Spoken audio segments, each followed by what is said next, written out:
आप देख रहे हैं क्लास जो है अपभ्रंश साहित्य से संबंधित और हम तैयारी कर रहे हैं टीजीटी पीजीटी हिंदी की। चाहे आप किसी भी राज्य से परीक्षा देने वाले हैं टीजीटी और पीजीटी की। मैं गीत अरोड़ा स्वागत करती हूं आपका अपने यूट्यूब चैनल पर हिंदी ज्ञान बाय गीत अरोड़ा। इससे पहले मैं आपको जो है आदिकालीन साहित्य लेखन की परंपरा की शुरुआत और आदिकालीन साहित्य के बारे में पढ़ा चुकी हूँ, जिसमें हम सिद्धनाथ साहित्य, जैन साहित्य और रासो काव्य को पूरा कर चुके हैं। आज मैं आपके लिए आदिकालीन साहित्य से थोड़ा सा पहले की अवस्था अपभ्रंश के कुछ मुख्य बिंदु जो बार बार परीक्षा में पूछे जाते हैं वो लेकर आई हूँ, और साथ में जो है हम करने वाले हैं पुनरावृत्ति, जिसमें हम आदिकालीन साहित्य के मुख्य बिंदुओं की चर्चा करते जाएंगे साथ साथ। नेक्स्ट क्लास आपकी होगी जिसके लिए मैं पूरा मटेरियल आपका तैयार कर चुकी हूँ, जिसमें हम 3 क्लासेस में एमसीक्यू करेंगे, यानी कि आदिकालीन साहित्य के जितने भी प्रश्न बन सकेंगे उन्हें पूरा करेंगे। तो आदिकाल आपका पूरा करने के बाद ही, जब तक आपको अच्छे से याद ना हो जाए, तभी भक्तिकाल शुरू होगा। चलिए अब जो है टाइम को जो है बिल्कुल भी वेस्ट नहीं करते हैं, शुरू करते हैं। सबसे पहले जब मैंने आपको जो है पढ़ाना आरंभ किया था, सबसे पहली बात तो कि आदिकाल में मुख्य रूप से काव्य लिखा गया है, गद्य की रचनाएं बहुत कम मिलती हैं। ठीक है, तो पद्य अधिकतर लिखा गया है। हमने शुरुआत की थी इस तथ्य से कि आदिकाल में जो है इतिहास लेखन की परंपरा की शुरुआत किससे होती है? गारसा द तासी से, जो एक फ्रेंच विद्वान है, और उन्होंने फ्रेंच भाषा में ही जो है अपना ग्रंथ लिखा, जिसका नाम क्या था? इस्तवार द लित्योत्तर इंदुई हिंदुस्तानी। ठीक है, जो 2 भागों में जो है बटा था, बाद में उसे जो है उसका एक बड़ा संस्करण 3 भागों में बांटकर प्रकाशित कराया गया। ठीक है, ये हमने पढ़ा था। उसके बाद हमने जो है उसी की प्रतियोगिता में शिव सिंह सेंगर का शिव सिंह सरोज के बारे में पढ़ा, फिर हमने जो है जॉर्ज गियर्सन के बारे में पढ़ा, फिर मिश्र बंधु, फिर जो है हमने रामचंद्र शुक्ल के इतिहास के बारे में पढ़ा, और फिर हमने काफी सारे इतिहास लेखकों के और उनकी पुस्तकों के नाम याद किए। ठीक है, ये हमारी पहली क्लास थी। अगली क्लास में हमने सिद्धनाथ जैन साहित्य पढ़ा है, लौकिक साहित्य और रासो काव्य कल की क्लास में मैंने आपको पढ़ाया था। तो यहाँ पर जो आदिकाल के कुछ मुख्य बिंदु हैं, जिसमें हम आदिकाल से तुरंत पहले के अपभ्रंश के बिंदु ये माने जाते हैं कि प्राकृतिक भाषा जो थी, जैसे आपने भाषा का क्रम देखा हो तो आपको पता होगा, सबसे पहले लौकिक वैदिक संस्कृत, लौकिक संस्कृत, फिर पाली, फिर प्राकृत और फिर अपभ्रंश, और उससे फिर जो है खड़ी बोली हिंदी का जो है विकास माना जाता है। तो खड़ी बोली हिंदी कैसे है? एक तो प्राकृतिक की अंतिम अपभ्रंश अवस्था, प्राकृतिक का रूप बिगड़कर ही क्या हो गया था? अपभ्रंश हो गया था, भ्रष्ट हो गया था, जिससे उसका नाम क्या पड़ा? अपभ्रंश पड़ा। इसी की अंतिम अवस्था से किसकी शुरुआत मानी जाती है? हिंदी की शुरुआत मानी जाती है। ठीक है, इसको आप बहुत अच्छे से तरीके से कर सकते हैं। जैसे लौकिक संस्कृत, हिंदी की आदि जननी जब पूछा जाता है तो क्या बोला जाता है? संस्कृत ही बोला जाता है। ठीक है, लौकिक और वैदिक संस्कृत का काल था। ठीक है, उसके बाद आई पाली। ठीक है, फिर उसके बाद आई प्राकृत, और प्राकृत के बाद आई हमारी अपभ्रंश। ठीक है, और अपभ्रंश के बाद क्या है? हमारी खड़ी बोली हिंदी। ठीक है, इसके बाद जो है हिंदी साहित्य का आदिकाल की जब हम बात करते हैं समय सीमा की, तो सर्वसम्मत रूप से संवत 1050 से 1375 तक मानी जाती है। इसके लिए कथन है कि रामचंद्र शुक्ल ने क्या माना है? महाराज भोज के समय से लेकर उस समय के राजा से लेकर हम्मीर देव के समय तक के कुछ पहले तक के काल को ही क्या माना गया है? आदिकाल माना गया है। अपभ्रंश नाम पहले पहल किसने लिया? अपभ्रंश नाम पहले पहल वल्लभी के राजा धारसेन द्वितीय के शिलालेख में लिखा हुआ मिला था, और तब से जो है ये नाम प्रसिद्ध हो गया। इसके बाद जो है अपने ग्रंथ में रामचंद्र शुक्ल ने लिखा है, गाहा या गाथा कहने से किसका बोध होता है? प्राकृतिक भाषा का बोध होता है, प्राकृत भाषा का बोध होता है। और दोहा और दूहा कहने से अपभ्रंश या लोक प्रचलित काव्य का बोध होता है। ये ऐसे ही आते हैं। ठीक है, कथन पूरे के पूरे आपको याद करने हैं। अगली बात है कि भरत मुनि ने अपभ्रंश को किस नाम से पुकारा है? देश भाषा के नाम से पुकारा है, यानी कि अपभ्रंश को ही देश भाषा कहा जाता है। ठीक, डॉक्टर लक्ष्मी सागर वार्ष्णेय ने गारसा द तासी के ग्रंथ इस्तवार द लित्योत्तर इंदुई हिंदुस्तानी का हिंदी में अनुवाद किया, और इसका नाम क्या रखा? हिंदुई साहित्य का इतिहास। इन्होंने क्या किया था? गारसा द तासी के जो 783 जो कवियों का उल्लेख था, इन्होंने किया था, जिसमें हिंदी के केवल 72 थे। शेष किसके कवि थे? उर्दू के थे। ठीक है, तो इन्होंने जो है ना, लक्ष्मी सागर बादशाह ने हिंदी कवियों के ही रचनाओं को जो है अपने इस अनुवाद में सम्मिलित किया है। ठीक है, इतना डीप वैसे पूछा नहीं जाता, बट ये जो है बात हमें पता होनी चाहिए। ठीक है, एक तो ये पता होना चाहिए 738 है, सॉरी 738 उर्दू के कवि और 72 जो है हिंदी के कवि। एक जो है ग्रंथ कई बार पूछ लिया जाता है मौलवी करीमुद्दीन ने, ठीक है, तबका शुअरा या तजकिरा ई शुअरा, ई हिंदी नामक ग्रंथ लिखा है। ठीक है, इनका नाम आपको याद रखना है रचना के साथ। हिंदी का प्रथम वृत्त संग्रह शिव सिंह सेंगर द्वारा रचित शिव सिंह सरोज को माना जाता है। क्यों माना जाता है? गारसा दत्तासी ने जो, देखो, इतिहास लेखन की परंपरा तो शुरुआत की, लेकिन अधिकतर महत्व किसको दिया अपने ग्रंथ में? उर्दू कवियों को। इन्हीं की प्रतियोगिता स्वरूप या इनसे जो है प्रेरणा लेकर शिव सिंह सेंगर ने जो क्या किया, किसका शिव सिंह सरोज नामक ग्रंथ की रचना कर डाली। ठीक है, उसमें इन्होंने क्या डाले? हिंदी के कवि डाले। तो सही मायनों में हिंदी का इतिहास ग्रंथ किसे मान लिया जाता है? शिव सिंह सरोज को मान लिया जाता है, जिसका प्रकाशन हुआ था 1883 में हुआ था। ठीक है, और जो है गारसा दत्तासी के ग्रंथ का क्या है, हम ऐसे याद करेंगे 1839, फिर 1847, और जो सबसे जो 3 भागों में विभाजित हुआ उसके बाद क्या है? 1871। ठीक है, क्या है? 1871 में इन दोनों को मिलाकर, भागों को मिलाकर 1871 में दोबारा से इसे 3 भागों में प्रकाशित करा दिया गया था। ठीक, इसके बाद है कि वृत्त संग्रहों में सबसे बड़ा मिश्र बंधु विनोद है। क्यों? क्योंकि इसमें लगभग 5000 कवियों का क्या है, वर्णन किया है मिश्र बंधुओं ने। मिश्र बंधु में कौन कौन आते हैं? सुखदेव, श्याम और गणेश बिहारी मिश्र, इनके नाम पूछ लिए जाते हैं। और मिश्र बंधु विनोद कितने भागों में विभक्त है? 4 भागों में विभक्त है, ये याद रखना। इनके नाम जो है पूछ लिए जाते हैं, बार बार बोलती है, सुखदेव बिहारी मिश्र, श्याम बिहारी मिश्र और गणेश बिहारी मिश्र। ये नाम 4 भाग आपको याद होने चाहिए। ठीक है, इसके बाद बात करते हैं हम जो है, अच्छा, जैसे अगर प्रेरणा लेने की बात करें, जैसे जॉर्ज गियर्सन का जो है modern vernacular literature of Hindustan, इसकी प्रेरणा उन्होंने शिव सिंह सेंगर के उससे ली।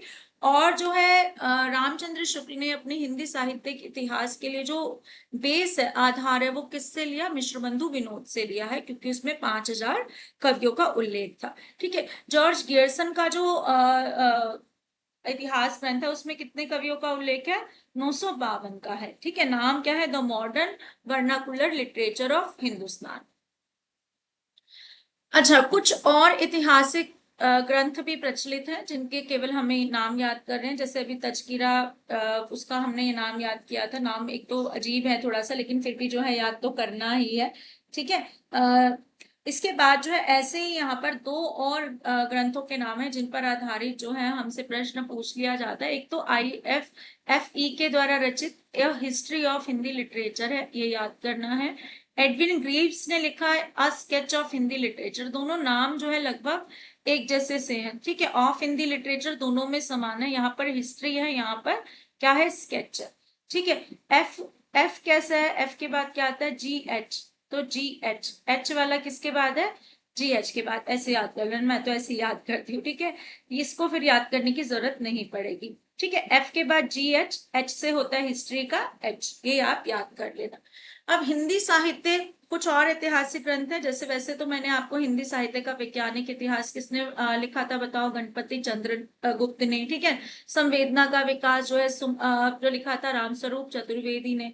विवेचनात्मक इतिहास किसने लिखा था? सूर्यकांत ने। ठीक है, इसी प्रकार जो है आधा इतिहास किसने लिखा था? सुमन राजे ने लिखा था। ठीक है, हिंदी साहित्य की भूमिका किसका है? हजारी प्रसाद द्विवेदी का है। उद्भव विकास किसका है? हजारी प्रसाद द्विवेदी का है। ठीक है, तो इस तरीके से जो है मैं काफी आपको पिछली कक्षाओं में नाम बता चुकी हूँ। अब जो है यहाँ पर हमारे कुछ और नाम है 3 जो आपको याद करने हैं। एक तो हिंदी साहित्य की कहानी याद करना है, प्रभाकर माचवे ने लिखा है, ये ऐतिहासिक ग्रंथ है हिंदी साहित्य का। हिंदी साहित्य का आधुनिक इतिहास किसने लिखा? अज्ञे ने लिखा है। हिंदी साहित्य का मौखिक इतिहास किसने लिखा है? नीलाभ नामक जो है लेखक ने लिखा है, ये हमें याद करना है।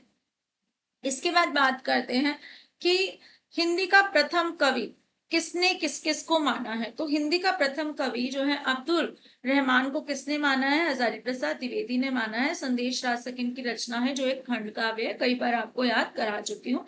सीधा सीधा पूछा जाता है कि संदेश रासक कैसा ग्रंथ है? खंड काव्य है, महाकाव्य है, चंपू काव्य है? तो उत्तर क्या होना चाहिए? खंड काव्य है। ठीक है। सरहपाद को किसने माना है?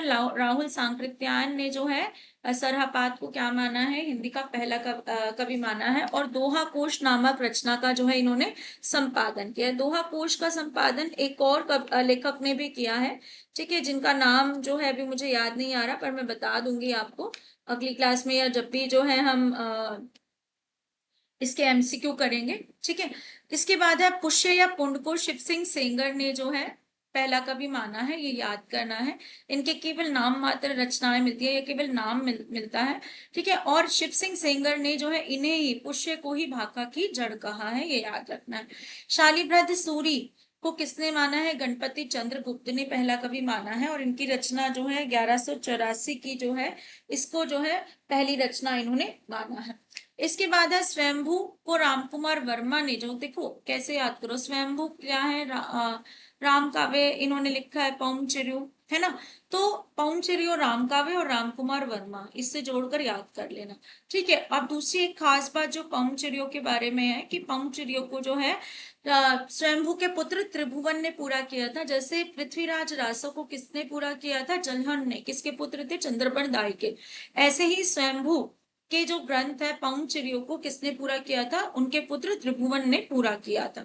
ठीक है। गोरखनाथ को मिश्र बंधुओं ने हिंदी का प्रथम गद्य कवि माना है, ये याद करना है। ठीक है। क्या माना है? हिंदी का प्रथम गद्य कवि। श्रावकाचार देवसेन कृत एक रचना है जिसे हिंदी की पहली साहित्यिक रचना माना जाता है। ठीक है। साहित्य से संबंधित कुछ बीच में पॉइंट्स है, जैसे गोरखनाथ ने हठ योग का प्रवर्तन किया। हठ योग आपको बताया था, हाँ मतलब सूर्य ठा मतलब चांद है, ये आपको बताया था। राहुल वेल कैसा है? चंपू काव्य है, जो किसने लिखा है? रूड़ा कवि ने लिखा है, जिसमें 7 बोलियों के शब्द मिलते हैं। संदेश रासक खंड काव्य है, अब्दुल रहमान ने लिखा है। और ये इसके लिए क्या पंक्ति आती है? देशी भाषा में मुसलमान द्वारा लिखा गया जो है साहित्यिक ग्रंथ कौन सा है? ये संदेश रासक है। ठीक है। अपभ्रंश का वाल्मीकि कहो, अपभ्रंश का व्यास कहो, अपभ्रंश का कालिदास कहो, ये तीनों नाम किसके हैं? स्वयंभू के हैं, ये हमें याद रखना है। ठीक है। अपभ्रंश का भवभूति किसे कहा जाता है? पुष्पदंत को कहा जाता है, ये कहता है। अच्छा, विद्यापति को क्या कहा जाता है? कवि शेखर, है ना? अभिनव जयदेव का कवि कुलशेखर कहा जाता है, तो ये भी आपको याद रखना है। और क्या कहा जाता है? मैथिली भाषा का कवि है ना, तो ये हमें याद रखने हैं। अपभ्रंश का भवभूति किसे कहा जाता है? पुष्पदंत को कहा जाता है। महापुराण जो है 63 महापुराण, जिसमें 63 जो है जैन बोधाचार्यों का जो है उल्लेख मिलता है। इसके बाद जो है इन्होंने स्वयं को क्या कहा? इन्होंने स्वयं को अभिमान मेरु कहा है, ये हमें याद रखना है। ठीक है। आचार्य रामचंद्र शुक्ल ने किसे अपना जो है पहला कवि माना है? किसे हिंदी का पहला कवि माना है? और किस काव्य को जो है पहला महाकाव्य माना है? ये आप मुझे कमेंट में लिखकर बताएंगे, बहुत आसान है। ठीक है। आचार्य रामचंद्र शुक्ल ने अपने इतिहास में आदिकालीन रचनाओं को 2 वर्गों में विभक्त किया। यहाँ से प्रश्न पूछ लिया जाता है। पहला वर्ग उन्होंने अपभ्रंश भाषाओं का रखा और दूसरा देश भाषा का। ठीक है। इन्होंने थोड़ा सा अंतर माना अपभ्रंश और देश भाषा में, जबकि अन्य कवियों ने क्या है, दोनों में कोई इतना खास अंतर नहीं माना है। अपभ्रंश में जिन्होंने इन 4 ग्रंथों को रखा है, ये पूछ लिया जाता है इस तरीके से, कौन सा ग्रंथ अपभ्रंश का नहीं माना? तो विद्यापति के 2 जो है आपको ग्रंथ पता ही है, कीर्ति लता, कीर्ति पताका, जो अपभ्रंश में लिखे गए हैं, और विजयपाल हमीर रासो, ये मैंने पिछली क्लास में भी बताया था, दोनों ही अपभ्रंश की रचनाएं हैं।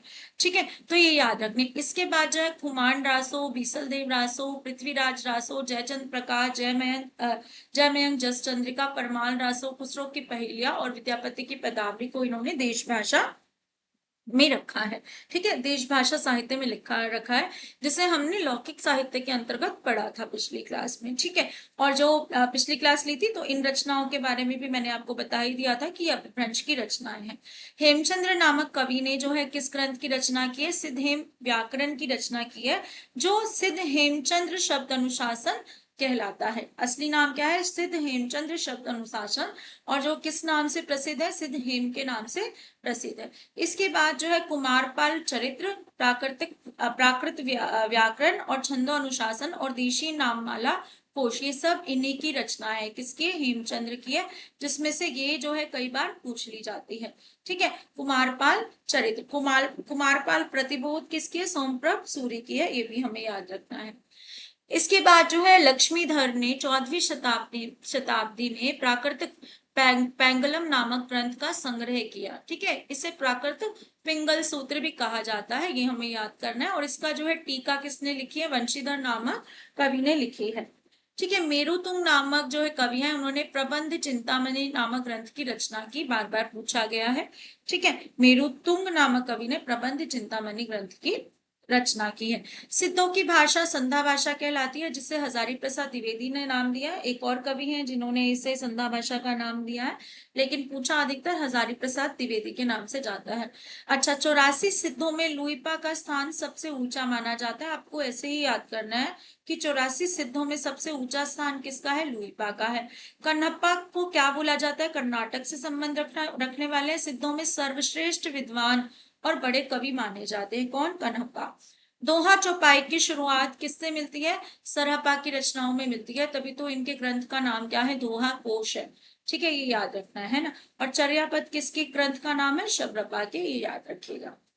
अगला है कुछ काव्य पंक्तियां जो हमें याद होनी चाहिए। ठीक है, महत्वपूर्ण काव्य पंक्तियां जो बार बार पूछी गई हैं। एक तो इसमें से कुछ तो मैंने कल भी कराई थी। एक तो 12 बरस ले कुकर जीवे और 13 बरस जिए सियार। ठीक है, बरस 18 क्षत्रिय जीवे आगे जीवन को धिक्कार, है ना। तो ये किसकी है? जगनीक की है। कौन सी रचना से ली गई है? परमाल रासों से ली गई है, जिसका दूसरा नाम क्या है? आला खंड भी है। चार्ल्स इलियट ने जो है इसका प्रकाशन कराया था। ठीक है, पुस्तक जलन हाथ दे चली गज्जन नृपकाज, ये किसकी है? चंद्र बरदाई की पंक्ति है। कब लिखी थी? कल आपको कल की क्लास में बताया था। नाद न बिंदु न रवि शशि मंडल किसकी है? सरहपा की जो है काव्य पंक्ति है, कई बार पूछी गई है। 9 लाख पातरी आगे नाचे पीछे पीछे सहज अखाड़ा, ये सब जो है ऐसे जो सामने दिख रहा है उसका अर्थ ये नहीं है। इनकी भाषा को इसलिए संध्या भाषा कहा जाता था कि देखने में कुछ ऐसी लगती है, लेकिन क्लैरिटी किसमें? अंदर गूढ़ रहस्य को जानने में है। जैसे संध्या समय सब धुंधला हो जाता है, तो इनकी भाषा में भी जो असली अर्थ है वो छुपा हुआ है। ये सब ब्रह्म ज्ञान से संबंधित जो है, यानी कि ईश्वर से संबंधित कह सकते हो, इनका रहस्य है। ठीक है, तो ये किसकी रचना है? गोरखनाथ की। गोरखनाथ की एक और पंक्ति है, अवधू मन चंगा तो कटौती में भी गंगा, जोई जोई पिंडे सोई सोई ब्रह्मांडे। गोरखनाथ की पंक्ति, एक नारी ने अचरज किया सांप मार पिंजरे में दिया। अमीर खुसरो। अमीर खुसरो की वैसे कई पहेलियां भी है, एक थाल मोती से भरा आपको कराया था। ठीक है, याद रखना है। सबसे महत्वपूर्ण पंक्ति जो बार बार पूछी गई है, गोरी सोवे सेज पर मुख पर डाले केस, अमीर खुसरो की पंक्ति है। देसिल बयना सब जन मिठा, बहुत महत्वपूर्ण पंक्ति किसकी है? विद्यापति की है, जिन्हें मैथिल कोकिल नाम से पुकारा जाता है। तो ये हमारे कुछ महत्वपूर्ण बिंदु थे जो आदिकालीन साहित्य से संबंध रखते हैं। अब फिर से बता रहे हो कि कल जो क्लास होगी वो आदिकालीन एमसीक्यू होंगे, जिन्हें हम 2 से 3 दिनों में पूरा करेंगे। कम से कम 150 से 200 एमसीक्यू मैंने आपके लिए जो है लेकर आई हूँ, जिसमें आपका पूरा आदिकाल कवर हो जाएगा। अगर यहाँ कोई पॉइंट छूट भी गया है तो एमसीक्यू के माध्यम से हम उसे कर लेंगे। तो बने रहिए साथ और अपनी तैयारी को जो है बहुत बहुत अच्छे से जो है मजबूत बनाते रहिए। Thank you.